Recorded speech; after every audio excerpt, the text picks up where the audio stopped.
Bonjour à toutes et à tous.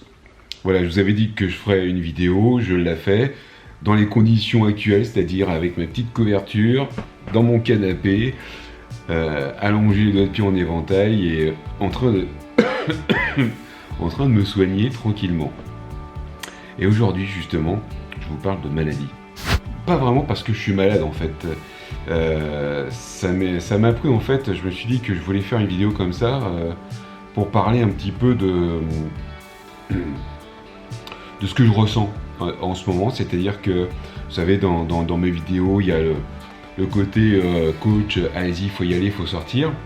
Il y a aussi l'être humain que je suis en tant que Pierre et qui a ses états d'âme comme tout le monde, comme vous. Et ben là, moi, je voudrais vous partager un état d'âme parce que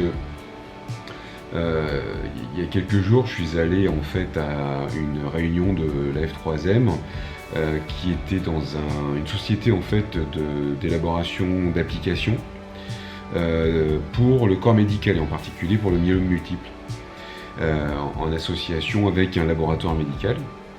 Et mon rôle était de donner mon avis sur l'application qui allait être mise en place. Et entre autres, l'application c'est en fait une future application qui sera une relation entre le médecin, le patient et les dents. Donc c'est intéressant parce que les dents rentrent en ligne de compte. Et c'est intéressant aussi parce que si les médecins sont d'accord, eh bien, il y a une relation directe qui se fera en fait avec le patient, avec le médecin et avec les dents, qui peut aussi donner son petit grain de sel. C'est pas négligeable parce que les dents est extrêmement important dans l'évolution de la maladie, en tout cas dans l'évolution de la guérison. J'étais pas tout seul évidemment à donner mon avis, et dans le lot, en fait, il y avait que des gens qui étaient malades du myélome mais qui étaient en rémission principalement. Il y avait une aidante qui était la femme d'un malade qui était... Enfin, elle m'a beaucoup ému parce que c'est son mari et lui, en fait, ça va pas bien, quoi. Ils ont du mal à trouver des traitements. Il a fallu qu'elle fasse des pieds et des mains pour avoir un rendez-vous. Et elle se demandait même si son mari n'était pas perdu. Donc, bon, voilà, c'était assez compliqué. Et puis bon, ça m'a rappelé en fait aussi le fait que moi aussi j'ai côtoyé en fait plein de monde pendant mes traitements et après par le biais des réseaux sociaux, des gens avec qui j'ai sympathisé, avec qui voilà j'ai été manger, certaines personnes sont décédées aujourd'hui. Donc c'est difficile à gérer dans sa tête parce que moi, si vous voulez, quand je me suis focalisé sur ma maladie, je me suis dit voilà, il faut absolument que je guérisse. La maladie, je l'ai jamais acceptée, aujourd'hui plus, mais j'en ai jamais voulu, c'est-à-dire que j'ai rarement voulu rester allongé dans mon lit, même quand j'étais au plus mal. J'ai toujours eu cette énergie qui m'a permis de sortir de cette maladie pour aller vers le mieux, aller vers la rémission, aller vers la vie. Hein. Vous le voyez bien dans mes vidéos, mon rôle c'est de vous montrer que même malade, on prend du plaisir, on va vers la vie et on profite de la vie au maximum avec ce qu'on a. Mais on en profite et on va vers la vie, quoi.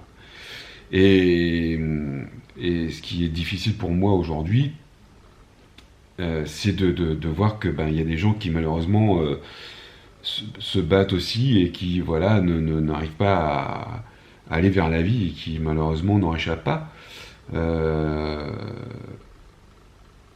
Et de voir aussi des gens autour de moi là, vous qui me regardez par exemple peut-être, et qui sont pas bien, et moi j'aimerais voilà donner cette impulsion pour sortir de là, pour vous aider à sortir de là. C'est mon rôle que je me suis donné pour justement contrer cette maladie et dire que voilà, tout est possible, on peut sortir de là. Et parfois malheureusement c'est pas possible. Donc ça me fait mal. ça me fait mal et c'est difficile à vivre parfois. Donc la maladie malheureusement qu'on vit toutes et tous, bah, c'est pas anodin, on en meurt. On en meurt, parfois on est très atteint et je veux dire on a des grosses séquelles. On a réussi à avoir des rémissions, on a réussi à s'en sortir aussi, bien sûr, c'est certain, mais et voilà, c'est pas rien, c'est pas rien. Et moi voilà, ça me fait mal. Et puis c'est pour ça que je me suis donné ce rôle-là pour essayer de guider les gens vers l'extérieur de cette maladie, vers le sortir de la maladie pour aller vers la vie, quoi, pour profiter de la vie, quoi qu'il en soit. Alors il y a la notion aussi du fait qu'on va mieux, et puis on rechute. Ça c'est dur aussi. Ça c'est dur parce que on va mieux, on se dit voilà, on a de l'espoir, on dit ok, c'est bon, ça va être super, et puis hop, on rechute. Et c'est là qu'il faut pas baisser les bras du tout quoi. Et c'est là qu'il faut se battre à nouveau 2 fois plus, alors qu'on a déjà subi une première attaque, si je puis dire. Donc là, il faut réarmer et se rebattre à nouveau, même si on a perdu de l'efficacité, même si on a perdu de l'énergie. Il faut quand même repartir et se battre à fond. Alors j'ai eu de la chance, moi, j'ai subi une première attaque. Et j'ai subi une deuxième attaque et voilà, je me suis battu. Aujourd'hui, j'en suis là aujourd'hui. Malgré cette petite rhinopharyngite trachéite, bon voilà, c'est pas bien grave.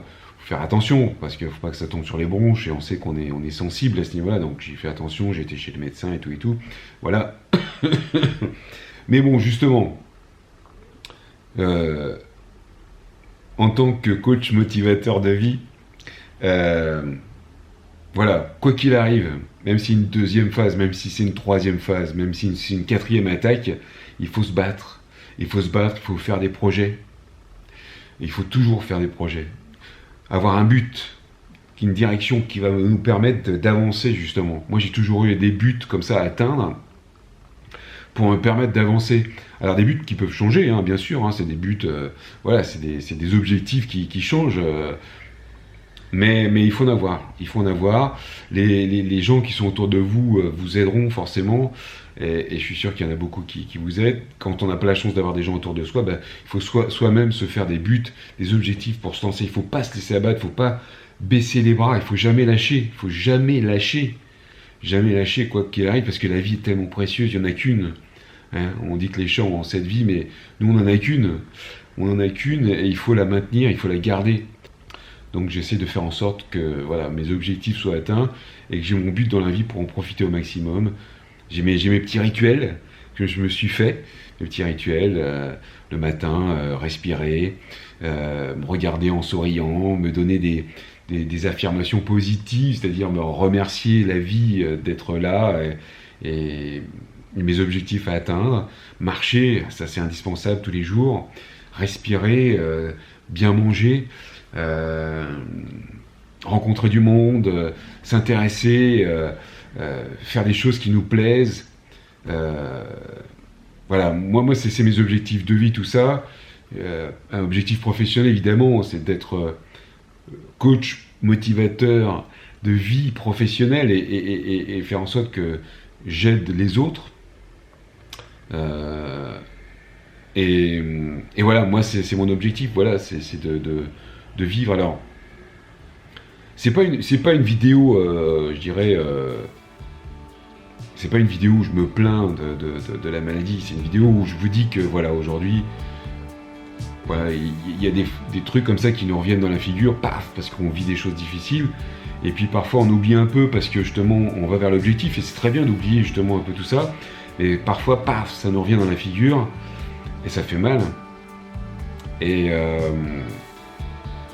il faut aussi en avoir conscience de tout ça, et pour ne rien lâcher. C'est-à-dire que justement, quand on a conscience de tout ce qui est négatif et toutes ces choses horribles qui peuvent nous arriver, eh ben, on va justement vers le mieux. On est obligé d'aller vers le mieux. C'est une motivation justement pour aller vers le mieux. Voilà, je voulais vous dire tout ça. En tout cas, j'espère que vous allez bien. J'espère que voilà, ça va pas. Pour ceux qui vont pas bien, ben, ne lâchez rien, ne lâchez rien, ne lâchez rien, quoi qu'il arrive. Je vous embrasse. Et je vous dis à la semaine prochaine. Salut tout le monde. Ne lâchez rien et profitez de la vie. Profitez de la vie. Salut tout le monde.